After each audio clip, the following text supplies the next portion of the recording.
এতদিন বিয়ে বাড়িতে খাচ্ছিলাম পিস পোলাও মাটন কষা, আজকে কিন্তু বাড়িতে বানিয়েছি মাটন কষা আর পিস পোলাও, একদম পিস দিয়ে একদম ইজি ঘি ঠি দিয়ে বানিয়েছি।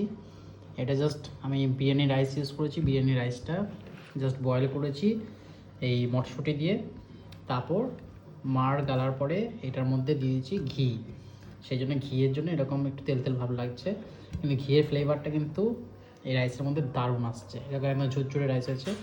এটাই পিস পোলাও, সব বিয়ে বাড়িতে হয়, সেটা আজকে বাড়িতে বানালাম।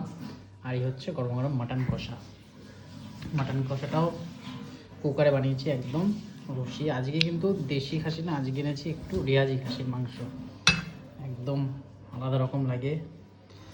অনেকদিন দেশি খাসির মাংস খেতে খেতে আজকে একটু ভাবলাম রেয়াজি খাওয়া যাক। এরকম পিস রয়েছে, 4-5টা পিস নিয়েছি, একটু খেয়ে দেখে লাগছে কিন্তু পুরো বিয়েবাড়ির মতে।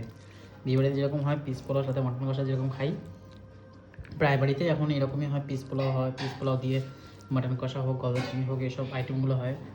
সে যাই হোক, একটু আলু নিই, প্রচণ্ড গরম তো, নাহলে খাওয়া যাতে। এইমাত্র জাস্ট নামানো হলো, একটু খেয়ে দেখি কেমন হচ্ছে।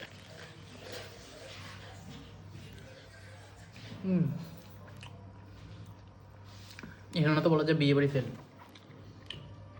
এখন তুলতুলে মাটন, প্রচণ্ড গরম। সাইডে একটু স্যালাডও নিয়েছি, টমেটো নিয়েছি, পেঁয়াজ নিয়েছি, লঙ্কা নিয়েছি, আর একটু চর্বিটা দিয়ে, মাটনের চর্বি দেখো তো হেভি লাগে। এটা রিয়াজিতে একদম পাওয়া যায়, দেশিতে আবার পাওয়া যায় না, সেই জন্য এত সুন্দর হয়েছে না। খাসি পিস পোলাও দিয়ে সত্যি খাওয়ার মজাই আলাদা।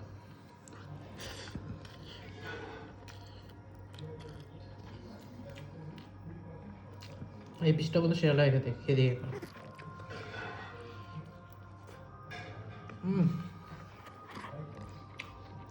দেখানোর বক্তব্যটা হলো বাড়িতে রেডি করা যায় একদম ইজিভাবে। বিরিয়ানি রাইস 130 টাকা করে নেয়, সেই রাইসটা দিয়ে একটু বয়েল করে অ্যাকোয়াগার্ডের জলে, তার মধ্যে একটু মটরশুঁটি দিয়ে ওটা সেদ্ধ করে নিলে, তারপর একটু ঘি দিয়ে দিলে, একটু নুন দিয়ে দিলে, ব্যাস রেডি।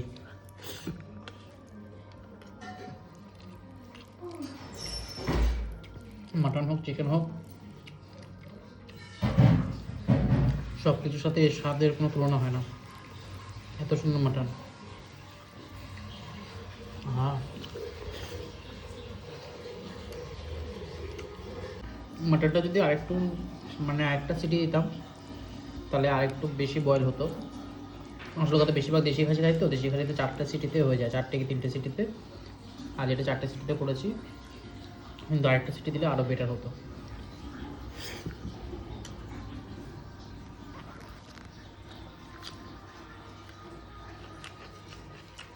কিন্তু স্বাদ দাও,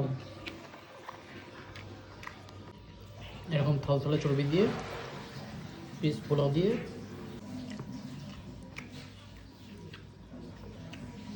হেভি লাগছে।